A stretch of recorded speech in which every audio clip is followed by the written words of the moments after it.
Okay, today we're going to be talking about section 8.6, which is actually solving rational equations. And solving rational equations is going to be taking a lot of what we learned in section 8.4 and 8.5 and applying it to actually solve the equation part of it. But it's so much easier than what we did in section 8.5. So the very first thing that we are going to do is when you are solving an fractional equation, you must find the LCD and multiply the entire equation on both sides by the LCD. This will eliminate the fraction in the denominator. If you don't do this, then you will still have a fraction. So if you messed up and you think that you are left with a fraction, then that means that you 100% need to start over because you didn't multiply across the entire thing by your LCD. Factor equals GCF, numerical and variable, and then find your binomials. And we've talked about that a lot lately. So here we go. I give you an equation. How do I know it's an equation? There's an equal sign in it, okay? I have lots of fractions, and I have things that are not fractions. So the very first thing we're going to do is we are going to find the LCD of our denominator. The LCD of this denominator is going to be the first multiplication table in common between 4, 12, and 8. So what I'm going to do is I'm going to write down all the multiplication tables of 12. 12 times 1 is 12. 12 times 2 is 24. 12 times 3 is 36. I'm going to stop right there because hopefully, within the first 3 multiplication tables of 12, I have a common factor among all of them. Does 4 go into 12? 4 times what gives you 12? 3, so that works. 8 times what gives you 12? Nope, that does not work. Okay? 4 times what gives you 24? 6. How about 8 times what gives you 24?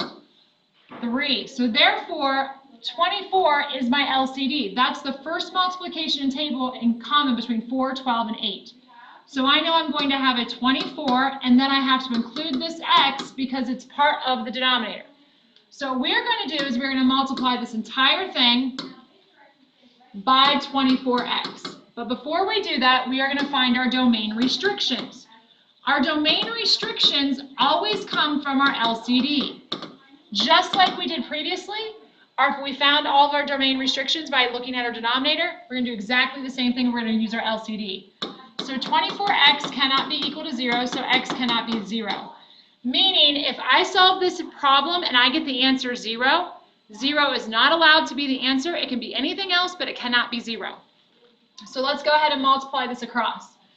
Now, what we're going to do is we're going to take 24 and we're going to do our division first because division makes the number smaller, multiplication makes the number larger. Okay? So what I'm going to do is I'm going to take 24 divided by 4. And what does that give me? A 6x because the x is there. And then I'm going to drop down the numerator, which was currently there before. I'm going to go to the next term. The next term is not a fraction. It is a whole number. So I'm going to simply multiply those together. So that gives me a 48x equals. The next one is a fraction, so since it's a fraction, we're going to do division. What is 24x divided by 12x? That's going to give me a 2. And then I'm going to tack on the numerator of 5x plus 1. And then I'm going to go to my very last one, and I'm going to take 24x. It is a fraction, so I'm going to divide. 24x divided by 8 is going to be a 3x. And then I'm going to drop down the whole numerator, which is 3 times 9 minus x. Okay, so from there, I'm going to go ahead and multiply and FOIL. So I'm thinking that was just, I only wanted to give you an exercise on how to get rid of them. So for that, we're not going to actually solve this because this is not a solvable problem right now. This right here, find the least common denominator. So we're going to factor each one of these completely. This is the difference of squares, so x plus 2 and x minus 2. And then I have this one over here. This is going to be x times x minus 2. So from here, I need my LCD. My LCD is going to be, well, let's go ahead and put on our missing powers. Missing powers are what we need, okay? If I'm looking at my powers, if there's something that's the same, I take the higher exponent. X plus 2, there's only one of them, so I only have to have one. This is an x minus 2. I only have one on each one of those. And then I'm going to tack on the x in the front. That is my LCD. Okay, let's do it again. Find the least common denominator here. This is already factored completely, and this is already factored completely. So my LCD, when you don't know, they're different completely, simply multiply them together. There's your LCD. Now, solve for the variable. Be sure you have considered all domain restrictions. Now, the very first thing I want you to see is that this is attached by subtraction. So since it's attached by subtraction, we are going to rewrite this, and we are going to make that be addition and make that 1 become a negative 1. It's going to make our problem a lot easier whenever we go to do all of our calculations. Okay?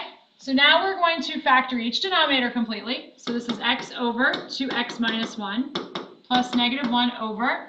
This is the difference of squares again, so 2x plus 1, 2x minus 1 is equal to 4 over a 2x plus 1.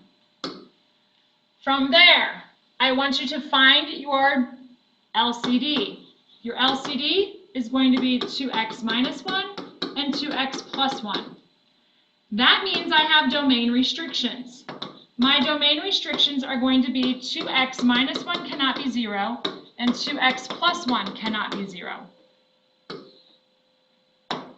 So 2x cannot equal 1, so x cannot be 1/2. 2x cannot equal negative 1, and x cannot be negative 1/2. Okay? So what this means is whenever I solve this entire problem out, if I get 1/2 or negative 1/2 as my answer, I have to throw it out and say that it cannot be those values. So from here, what we are going to do is we're going to multiply this entire thing by our LCD. Our LCD is going to be 2x minus 1 times 2x plus 1. Okay? So I'm going to go clear across here. This is a fraction, and since it is a fraction, I'm going to cancel out what I can. The 2x minus 1s cancel out, and I'm left with the x on the top, and then the 2x plus 1 from what did not cancel. Go to the second fraction. The second fraction, both of them are, this is a fraction, so I'm going to do division first. Both of those cancel out, so I'm left with just negative 1. And equals, go to the last one. The 2x plus 1s cancel out, so I drop down the numerator, which is a 4, and I tack on what does not cancel out, which is the 2x minus 1. Okay, so from there, I'm going to solve this by distributing. 2x squared plus x minus 1 is equal to 8x minus a 4. I have to solve this for x, so I'm going to set it equal to 0. Setting this equal to 0 means I'm subtracting 8x and adding 4 to both sides. 2x squared minus 7x plus 3 is equal to 0. Now from here, I have to go ahead and I have to solve this. So I'm going to factor this into two binomials. Factors of 2 are 2x and x. I need to use factors of 3, but I got to get up to a 7. The only way I can use factors of 3 and get close to a 7 is if I take 3 times 2. So that means that 3 has to go on the outside. And I need plus, plus, or minus, minus. Look at my middle term. It's minus, minus. Set each one of these equal to 0. 2x is equal to 1, so x is equal to 1/2. X is equal to 3. Okay, so I've done the whole problem, and now what I want you to see is that I have the answer x equals 1/2 and x equals 3. I come back up here to my restrictions, and I see that my two answers that cannot be are 1/2 and negative 1/2, which means this right here has to be thrown out because I cannot have it equal that, because if it is, then I'm going to be dividing by 0, and I cannot divide by 0. Which means x equals 3 is my only answer that I can have on this problem. Okay, let's do it again.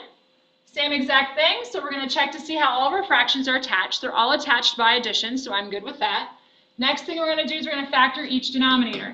So x minus 1, this is going to be x plus 3, no, x plus 2 times x plus 1. This is already factored completely. And this is already factored completely. So from there, I need to find my LCD. So if I'm finding my LCD, I'm going to move this over a little bit. My LCD is going to be x plus 2 times x plus 1, which means my domain restrictions, x plus 2 cannot be 0, so x cannot be negative 2. And x plus 1 cannot be 0, so x cannot be negative 1. These are your two answers that if I get them at the end, they're not possible. So now I'm going to take this entire equation and I'm going to multiply by my LCD of x plus 2 times x plus 1. If I go to my first term, it is a fraction. So if it's a fraction, I divide first, so I cancel out where things cancel out. Both of those cancel out, so I'm left with an x minus 1. Go to the second term, and this time the x plus 2's cancel out, so I'm going to be left with the numerator, which was 2x, and I'm going to tack on what did not cancel out, which was the x plus 1. Go across the equal sign, and I'm going to go ahead and cancel things out. The x plus 1's cancel out, so I drop down the current numerator of x minus 1, and I tack on what did not cancel out, which was the x plus 2. So from here, I'm going to go ahead and distribute and FOIL. This gives me a 2x squared plus a 2x is equal to, FOIL this, x squared plus 2x minus x minus 2. Combine like terms, 2x squared plus 3x minus 1 is equal to an x squared plus an x minus 2. I need to set this thing equal to 0.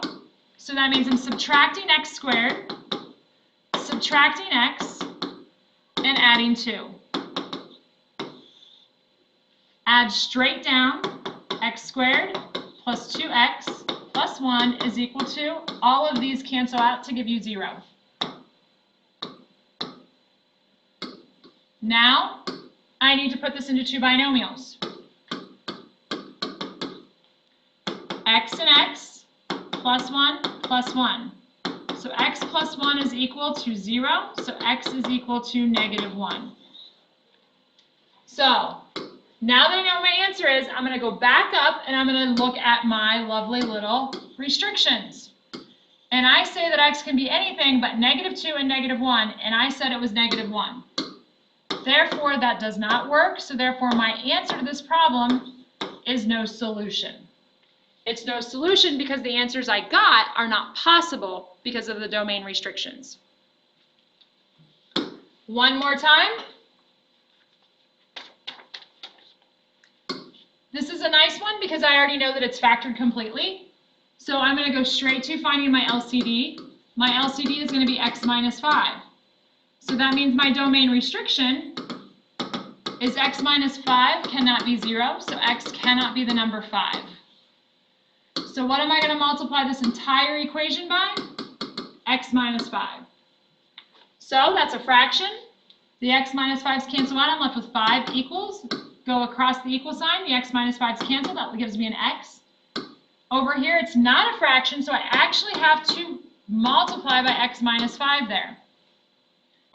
So I'm going to go ahead and distribute minus x plus 5. X minus x cancels out, and I'm left with 5 equals 5. Does 5 equal 5? Yes, that is a true statement, always and forever. So my question is what can x be? Well, x can be any number that it wants to be because it's always going to be 5 equals 5, except for it cannot be the number 5. So therefore, x is an element of the reals, and x cannot be the value 5. That is your answer. All real numbers except for 5. Tonight's homework is 8-6 worksheet 1.